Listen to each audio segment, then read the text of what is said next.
దేవుని పరిశుద్ధ నామానికి మహిమ కలుగునుగాక. యేసయ్య పరిశుద్ధుడు పరిశుద్ధుడు పరిశుద్ధుడు. మనల్ని కూడా పరిశుద్ధులుగా ఉండమన్నాడు. దానికి కావలసిన సామర్థ్యం ఇచ్చాడు, కృపనిచ్చాడు, కనికరాన్ని ఇచ్చాడు, దయనిచ్చాడు, మనల్ని ప్రేమించాడు. న్యాయాధిపతులు 2వ అధ్యాయం 1వ వచనం చదివినట్లయితే, యెహోవా దూత గిల్గా నుండి బయలుదేరి బోకీమునికి వచ్చినప్పుడు ఇలాగ సెలవిచ్చాను, నేను మిమ్మల్ని ఐగుప్తు నుండి రప్పించిన మీ పితరులు ప్రమాణం చేసిన దేశంకు మిమ్మను చేర్చి నీతో చేసిన నిబంధనని ఎన్నడూ మీరు ఈ దేశ నివాసులతో నిబంధన చేసుకొనకూడదు, వారి బలిపీఠములు విరగొట్టవలను ఆజ్ఞ ఇచ్చి తిని గాని మీరు నా మాట వినలేదు. మీరు చేసిన పని ఎట్టిది? కావున నేను మీ ఎదుటను ఈ దేశ నివాసులను వెళ్ళగొట్టెదను. వారు మీ పక్కలకు శూలముగా ఉందురు, వారి దేవతలు మీకు ఉరిగా ఉందురు అని చెప్పుచున్నాను. చూశారండి, ఆయన ఏం చెప్పాడు? ఆయన చెప్పిన మాట మీరు విన్నారా? వినలేదు. అలా వినాలి అంటే మీరు దృఢనిశ్చయం చేసుకోవాలి.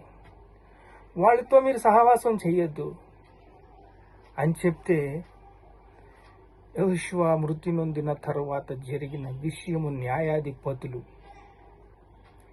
స్పష్టంగా దేవుడు చెప్పిన దాన్ని చేయలేదు. ఆయన మాట మీరారు. వారు మీ పక్కలో బళ్ళంగా ఉంటారు, శూలంగా ఉంటారు. ఎస్తేరు గ్రంథంలో చూసినట్లయితే, హామాను క్రూరుడు, తాను ఒక పోస్ట్ సంపాదించాడు రాజు దగ్గర ఒక మంత్రిగా. ఆ మంత్రి తను ఆధారం చేసుకుని ఏం చేశాడంటే యూదులందరినీ చంపాలని ఒక పన్నాగం పన్నాడు. అలా పన్నాగం పన్నప్పుడు మొర్దెకై ఒక మంచి పని చేసిన లెక్కలో తీసుకోలేదు. తాను లెగలేదని, ఆయన ఎవరో హామాను వస్తున్నప్పుడు లెగలేదని, ఇతని జాతిని అందరినీ చంపేయాలని ఒక తీర్మానం తీసుకున్నాడు. అలాగే మీ పక్కలో బళ్ళెంలో సోలులా ఉంటారు వాళ్ళు, వారి యొక్క బలిపీఠను పడగొట్టండి అని చెప్తే అది చేయలేదు. సరే, దేవుడు ఏం చేశాడంటే, ప్రేమమయుడు కదండి, ఆ ప్రేమమయుడు మనల్ని ప్రేమించి యాకోబు రాసిన పత్రిక చూసినట్లయితే, మీలో యుద్ధములు పోరాటములు దేని నుండి కలుగుచున్నవి? యాకోబు రాసిన పత్రిక, మీలో యుద్ధములు పోరాటములు ఎలా కలుగుతున్నాయి అని అడుగుతున్నాడు. ఎలా కలుగుతున్నాయి మీలో యుద్ధములు పోరాటములు అని అడుగుతున్నప్పుడు, మీ అవయములు పోరాటం మీ భోగిచ్చుల వల్ల కదా, మీ భోగిచ్చువులు కదా, మీ భోగాల వల్లే కదా. హృదయ నిశ్చయత ఉందా? దేవుని దీవెన మీకుందా? దేవుణ్ణి సిరిని ఆరాధించాలని చూస్తున్నారు, దేవుణ్ణి సిరిని కూడా సేవించాలని చూస్తున్నారు అని అంటున్నాడు. మీలో యుద్ధాలు ఎలా జరుగుతున్నాయి? మీ భోగిచ్చుల వల్లే కదా. మీ భోగిచ్చులు కలుగుచున్నాయి కాబట్టి మీరు జయించలేకపోతున్నారు. మీరు అడిగింది దేవుడు ఇవ్వలేకపోతున్నాడు. మీ ఒక హృదయము శుద్ధి చేసుకుని యేసు రక్తము సకల పాపం నుండి మిమ్మల్ని పవిత్రపరచును. కానీ మీ హృదయంలో ఒక ఆశ ఉండాలి, భారం ఉండాలి. ఆ భారం ఏంటంటే దేవునితో ఐక్యత కలిగి, ఐక్యత కలిగి ఏక మనసుతో ప్రార్థించేవారుగా ఉండాలి. ఏక మనసుతో ప్రార్థించేవారుంటే కోటలన్నీ కూలిపోతాయి, ఎరికో గోడలు కూలిపోయినట్టు కూలిపోతాయి. అది ఎలాంటిదైనా సరే, కొండను చూసి ఏళ్లతో ఎత్తబడి సముద్రంలో పడవేయబడినగా కంటే లోపడుతుంది. మీకు లోబడాలి అంటే మీరు ఏక మనస్సు, ఏక హృదయము, ఏక మనస్సు కావాలని దేవుడు చూస్తున్నాడు. చూడండి, అపవాదిని ఎదిరించండి, వాడు మీ దగ్గర నుంచి పారిపోవును. అపవాదిని ఎదిరించలేదు. ఏకంటే సిరిని ప్రేమిస్తున్నారు, దేవుణ్ణి ప్రేమిస్తున్నారు. ఒక పక్కన దేవుడు కావాలి, ఇంకో పక్కన సిరి కావాలి. మీరు ఆశించుచున్నారు కానీ మీకు దొరకదు. నరహత్య చేయుదురు, మస్తరపడుదురు కానీ సంపాదించుకొనలేరు. పోట్లాడుదురు, యుద్ధము చేయుదురు కానీ దేవుని అడగనందున మీకేమీ దొరకటం లేదు. ఇలా మీ హృదయము ఎలాగా గాయపడిపోయింది అని దేవుడు అడుగుతున్నాడు. ఏక మనస్సుతో ఉండండి. నేను చెప్పినవన్నీ మీరు అసహించుకోమని అసహించుకున్నారా? ఆ దారిలో వస్తుండగా వాళ్ళతో స్నేహం కట్టారు, వాళ్ళతో కలిసిపోయారు, వాళ్ళకిలాగా జీవించారు, వాళ్ళు ఏం చేస్తుంటే అదే చేస్తున్నారు. వాళ్ళు ఎవరినైనా ఆరాధిస్తుంటే వాళ్ళని కూడా ఆరాధిస్తున్నారు. వాళ్ళు చెప్పింది మీరు మీ శరీర ఇచ్చలకి మీరు పాల్పడిపోయారని చెప్తున్నాడు. దీన్ని కీర్తన 15 అధ్యాయం చూసినట్లయితే చూడండి. వ్యభిచారిణులారా, ఈ లోకంతో స్నేహము దేవునితో వైరమని మీరు ఎరగరా? ఈ లోకంతో స్నేహము చేయగోరువాడెవడో దేవునికి శత్రువు అగును. దేవునికి శత్రువుగా మీరు తయారయ్యారు. సిరిని కావాలంటున్నారు, దేవుణ్ణి కావాలంటున్నారు. అయితే ఇది సరికాదని చూడండి. కీర్తన 15 అధ్యాయం తీసినట్లయితే చక్కటి మాట ఉంటుంది. యెహోవా నీ గుడారంలో అతిథిగా ఉండదగిన వాడెవడు?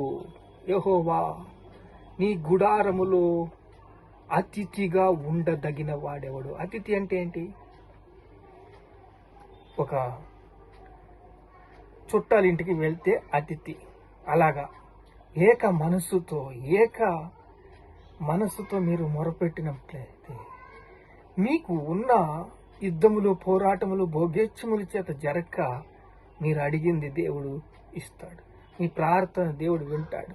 మీకు కావలసిన దేవుడు దయ, కనికరం ఇస్తాడు. సిరిని మీ వెనకాల వస్తుంది, కానీ దేవుణ్ణి ఒక్కటే ఆధారం చేసుకుని, మీకు పిల్లలు ఉన్నారు, పిల్లలు చదువుకుంటున్నారు అని దేవుడికి తెలుసు. మీరు చెప్పినా చెప్పకపోయినా దేవుడు ఆ పనిని చేస్తాడు, స్కోర్ పెడతాడు. ఎలా ఉంది హృదయం అని. కొంచెంలో నమ్మకంగా ఉండేవాడు ఎక్కువ వాటిల్లో నమ్మకంగా ఉంటాడు. సిరిని వెనకాల వస్తుంది. ఎప్పుడు వస్తుందో తెలుసా? ఏక మనస్సుతో, భారంతో ప్రార్థిస్తున్నప్పుడు, హృదయం నిండిపోయిన దాన్ని బట్టి నోరు మాట్లాడుతుందంట. అలా మీ హృదయం దేనితో నిండిపోయిందో, యథార్థత కావాలి, నీతి నిజాయితీలు కావాలి, హృదయపూర్వకంగా మీ హృదయంలోంచి మాటలు రావాలి. అప్పుడు మాత్రము దేవుడు మిమ్మల్ని ప్రేమిస్తాడు. అలా ప్రేమించినప్పుడు చూడండి, ఇంకా యథార్థత ప్రవర్తన కలిగి నీతిని అనుసరించి హృదయపూర్వకంగా నిజము పలుకువాడే అట్టివాడు నాలుకతో కొండెములాడడు, తన చెలికత్తికి కీడు చేయుడు, తన పొరుగు వాని మీద నింద మోపుడు, అతని దృష్టికి నీచుడు, అసహ్యుడు.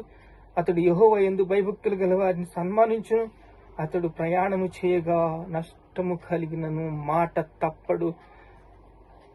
ఇవన్నీ గుణాలు మనం చెక్ లిస్ట్ పెట్టుకున్నట్టుగా రాసి పెట్టుకో అవసరం లేదు. ఎప్పుడైతే ఏక మనస్సు, భారము నీకు కలిగి ఉంటుందో అన్ని కూడా దీనత్వంలోకి, చెక్ లిస్టులోకి అన్ని వచ్చేస్తాయి. ఒకే ఒక ఆశ, ఒకే ఒక గోలు, ఒకే ఒక దర్శనం నీకు ఏంటంటే భారం. నా భారతదేశం ఇలా పాడైపోతుంది, నా భారతదేశం మీద శత్రువు ఇలా వచ్చేసాడే, ఏ రకంగా వచ్చాడు, ఏ రకంగా సెటిల్ అయ్యాడు, ఏ రకంగా అంచులుగా బలపడిపోతున్నాడు. ఏంటి దేవా నీకు స్తోత్రాలయ్యా, ఇలా చేసినందుకు స్తోత్రాలయ్యా, నీ చిత్తము తండ్రి అని నువ్వు ప్రార్థిస్తున్నప్పుడు ఆ యొక్క భారంతో నీ హృదయం దేవునితో, హృదయంతో, యోనాతాను హృదయం అంట దావీదు హృదయంతో కలిసిపోయిందండి. అలా హృదయం కలిసినప్పుడు దేవుడు మౌనంగా ఉండడండి. ఈ భోగ్యేచ్ఛతులన్నీ కూడా చూస్తాడు, పరీక్ష చేస్తానే ఉంటాడు. ఈ అపవాది మామూలు కాదు, వేస్తూ ఉంటాడు, బిస్కెట్లు వేస్తూ ఉంటాడు, చెకోడీలు వేస్తూ ఉంటాడు, రకరకాలు వేస్తాడు. పప్పులే ఉడుకో. ఎందుకంటే మన ఆశ, నీ ఆశ భంగము కానిరదు. దేవుడు నిన్ను పలుమార్లు పరీక్షించినప్పుడు చూడండి, అందుకే ఈ మాట, యెహోవా నీ గుడారములో అతిథిగా ఉండదగిన వాడెవడు, నీ పరిశుద్ధ పర్వతం మీద నివసించదగిన వాడెవడు. నీతిమంతుల సభలో పాపులు నిలవరు. నీతిమంతుల సభలో పాపులు నిలుస్తారండి? నిలవరు. దేవుడు అంటున్నాడు,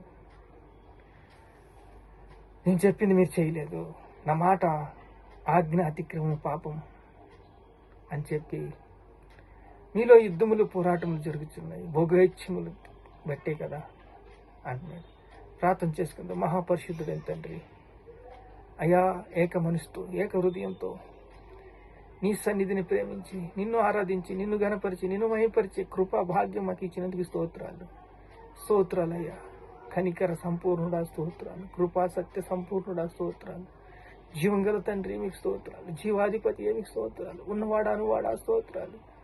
అయ్యా, ఈ యొక్క గుడారంలో అతిథిగా ఉండదగిన వాడేవాడు, ఏక మనసుతో ఏక హృదయంతో నిన్ను స్తుతిస్తుండగా, నిన్ను ఆరాధిస్తుండగా, నిన్ను గణపరుస్తుండగా, నిన్ను మహింపరుస్తుండగా, నీ స్వరూపంలోకి వచ్చి నీ కృపలో నీ భద్రపరిచి నాయనా నీ చిత్తం జరిగించేలాగా ఉండాలయ్యా. సిరిని ప్రేమిస్తున్నారు, దేవుణ్ణి ప్రేమిస్తున్నారు. ఏక మనసుతో ప్రార్థించినప్పుడు, ఏక మనసుతో దేవుడికి హృదయ భారంగా ఉన్నప్పుడు సిరి మన వెనకాల నడిచి వస్తుంది. ప్రభువా, యేసయ్యా, నీ కృపలో నీ ప్రేమలోని భద్రపరిచి మమ్మల్ని జ్ఞాపకం చేసుకుని యేసుక్రీస్తు పరిశుద్ధ నామములో ప్రార్థన సమర్పిస్తున్నాం తండ్రి. ఆమేన్.